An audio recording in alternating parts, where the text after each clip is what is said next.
को राधे राधे, हरि बोल। श्री विष्णु लक्ष्मीपति नारायण की जय। आइए हम 18वां अध्याय, पहले अध्याय में 18वें अध्याय का भाग शुरू कर रहे हैं। हमारी वीडियो अच्छी लगे तो लाइक करना, सभी शेयर करना और कमेंट करना। बोलो हरिहर नारायण की जय। कर दो आप शुरू। प्रिय भक्तों, 18वें अध्याय का पहला भाग प्रहलाद को मारने के लिए विष, शस्त्र और अग्नि आदि का प्रयोग एवं प्रहलाद कृत भगवती स्तुति। बोलो हरिहर नारायण भगवान की जय। उनकी ऐसी चेष्टा देख देवताओं ने दैतराज हिरण्यकुश उससे डरकर उसके सारा वादन क्या सुना और उसने तुम अपने ऋषि को बुलाकर कहा। हिरण्यकुश बोले, अरे सुदगन, मेरा यह दुष्ट और दुर्मति पुत्र औरों को भी कुरमार का उपदेश देता है, अतः तुम शीघ्र ही इसे मार डालो। कुरमार यानी कि उन्हें जो बच्चे थे दैत्यों के, उनको जो सतमार्ग दिखाया था, इसलिए उसकी शिकायत थी गुरु से और फिर उसको विष दिया जाता है।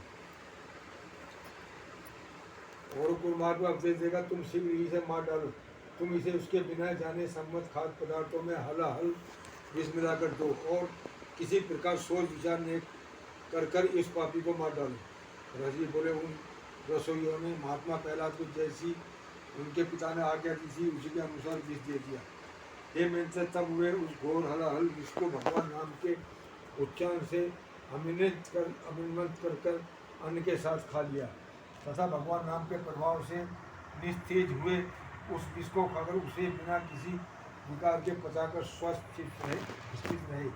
उस महान विष को पचा हुआ देख रसोई ने भय से व्याकुल होकर कहा, उसे प्रणाम कर कहा। बोले, हे दशरथ, हमने आपकी आगे से अत्यंत तीक्ष्ण विष दिया था, तथापि आपके पुत्र प्रहलाद ने उसे भी अन्न के साथ पचा दिया है। उनसे बोला, अरे पुरोहित बनो, शीघ्रता करो, शीघ्र करो, इसे नष्ट करने के लिए अब प्रतिज्ञा उत्पन्न करो। प्रतिज्ञा माया से उत्पन्न होली अग्नि, और देरी न करो।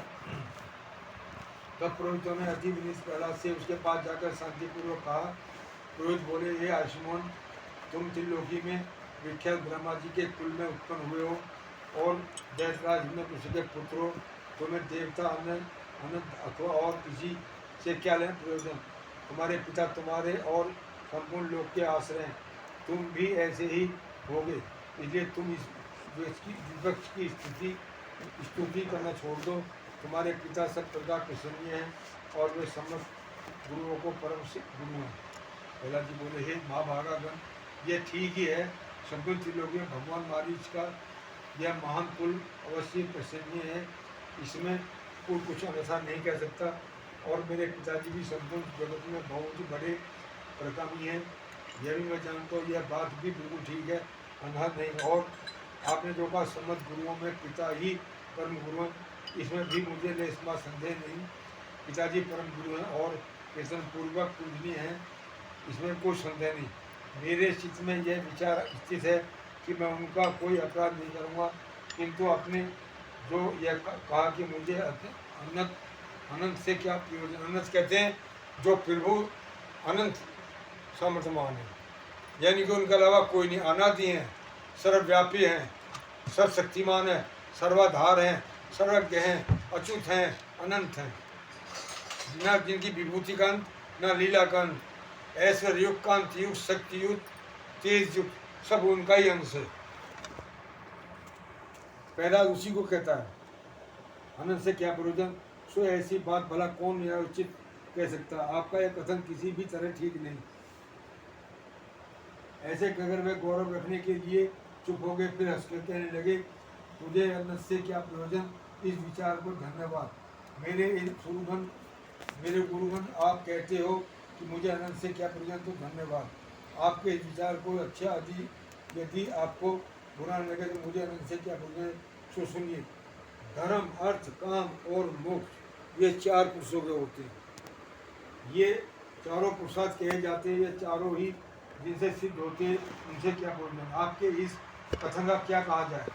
उन अनंत से ही दक्ष और मारीच आदि तथा अन्य ऋषिगण, ऋषिवर, धर्म, किन्हीं अन्य मुनीश्वरों को अर्थ और अन्य किन्हीं को काम की प्राप्ति हुई है।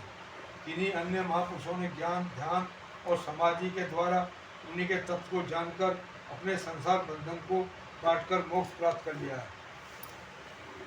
यहाँ तो करना। ना थोड़ा कर देंगे।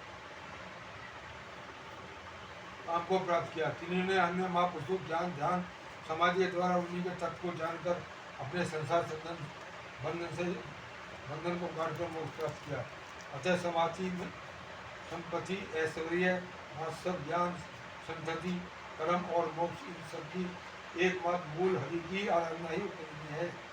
हे द्विजगण, इस प्रकार जिनसे अर्थ धर्म काम और मोक्ष ये चारों ही फल प्राप्त होते उनके लिए भी आप ऐसे क्यों कहते हैं? हे अनंत से तुझे क्या प्रयोजन और मौत कहने से क्या लाभ?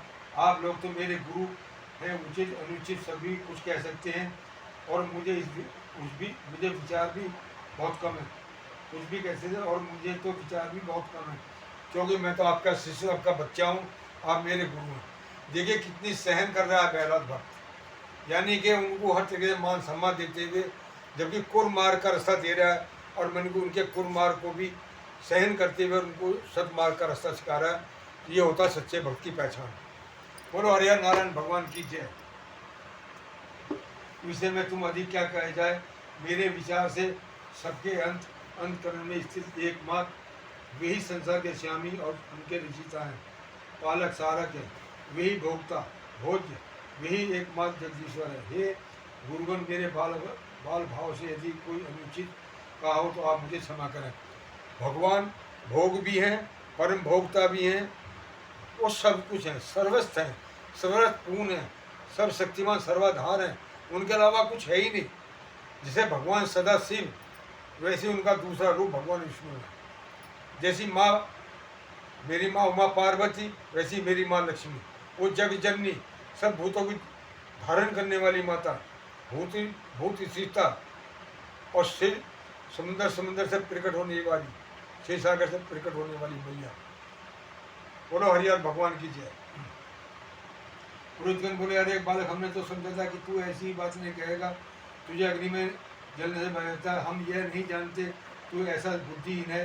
हे ध्रुवते, यदि तू हमारे कहने से इस मोह माया आग्रह को नहीं छोड़ा, हम तुझे नष्ट करने के लिए कितने यज्ञ उत्पन्न करेंगे। पहला जी बोले, कौन जीव किसको मारता है, कौन जीव किससे मारा जाता है और कौन किससे रक्षित होता है। शुभ अशुभ आचरणों के द्वारा आत्मा स्वयं ही रक्षा और नाश करता है। सत्य ही जो आदमी अपने आत्मा को जान लेगा, कैसे? जिस जीव आत्मा द्वारा मन इंद्रिय शरीर जीता हुआ है वो तो अपना मित्र है, और जिस जीव आत्मा द्वारा मन इंद्रिय शरीर जीता नहीं गया वही अपना शत्रु है, शत्रु के साथ शत्रु में बढ़ता। जो अपनी मन बुद्धि इंद्रिय को जीत कर आत्मा का उद्धार करे, वो आत्मा जहाँ से आई है वो परमात्मा में लीन हो जाएगी, क्योंकि वो सत्य को ग्रहण करता है। और जो आदमी अपने मन शरीर से और इंद्रियों से गलत काम करेगा, सत्य को नहीं जानेगा, तो अपनी आत्मा को उद्धव गति में पहुँचाएगा, यानी कि नरक द्वार में पहुँचाएगा। ये सबसे बड़ा सत्य है। बोलो हरिहर भगवान की जय।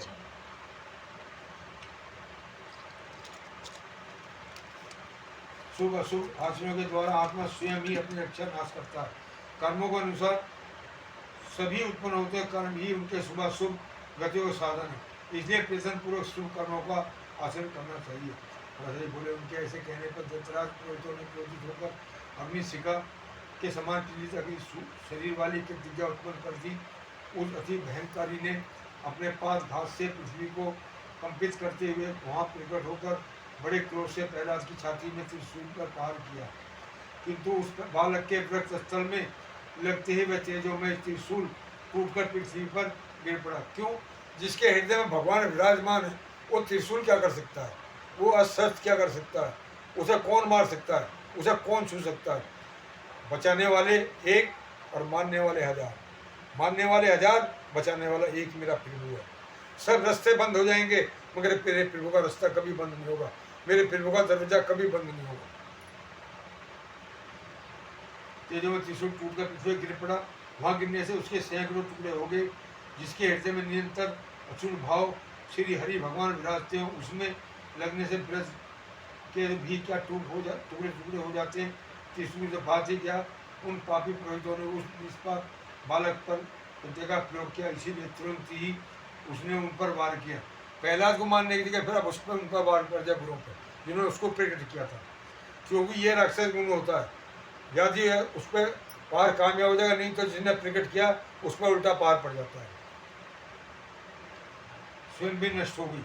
अपने गुरुओं को कत्या के द्वारा जलाए जाते देख महापति प्रहलाद, हे कृष्णा, हे रक्षा करो रक्षा करो, हे आनंद बचाओ, ऐसे कहते उनकी ओर दौड़े। अब सुनो भगवान की स्तुति। हे सर्वव्यापी विश्वरूप विश्वष्टा जनार्दन, उन ब्राह्मणों की इस मंत्र अग्नि रूप दूसरे दुख से रक्षा करो। हे सर्वव्यापी जगत गुरु भगवान विष्णु सभी प्राणियों में व्याप्त हैं और सबके सत प्रभाव से ये पुरोहितगण जीवित हो जाएं। इस सत्य के प्रभाव से सब पुरोहित जीवित हो जाएं। यदि मैं सर्वव्यापी और अनक्षय विष्णु भगवान को, अक्षय कहते हैं जिसका कभी नाश नहीं हुआ, अजविनाशी भगवान को अपने व्यक्तियों में भी देखता हूँ, तो भी पुरोहितगण जीवित हो जाएं। जो लोग मुझे मारने के लिए आए, जिन्होंने मुझे विष दिया, जिन्होंने आग में जलाया, जिन्होंने चीज़ों से पीड़ित कराया, जिन्होंने सर्पों से डसवाया, उन सब के प्रति यदि मैं समान मृत भाव रहा हूँ, तो मेरी कभी पाप वृद्धि ना हुई हो, तो उस सत्य के प्रभाव से दैत्य पुरोहित जी उठे। राशि बोले, ऐसा कहकर उनके स्पर्श करते ही ब्राह्मण स्वस्थ होकर उठ बैठे और उसे विनयवंत बालक को कहने लगे। पुरोहितगण बोले, हे बस तो बड़ा ही श्रेष्ठ है, दीर्घ आयु, हे निरुद्ध, बल वीर्य संपन्न तथा पुत्र पोत और धन आदि ऐसी से संपन्न हो। राशि बोले, हे मुने, ऐसा कहकर पुरोहितों ने दत्तराज हिरण्यकशिपु के पास जाकर उसे सारा समाचार को सुना दिया। भक्तजनों, ये 18वें का पहला अध्याय खत्म हुआ। कल 19वां अध्याय शुरू होगा। ये अध्याय मैं यहाँ बंद करता हूँ। कल जो 19वां अध्याय शुरू होगा, भगवत गुण वरुण और प्रहलाद की रक्षा के लिए भगवान का सुदर्शन चक्कर भेजना। भक्तजनों, प्रेम से बोलो, बोलो हरिहर नारायण भगवान की जय, बोलो सत्यनारायण स्वामी की जय। बोल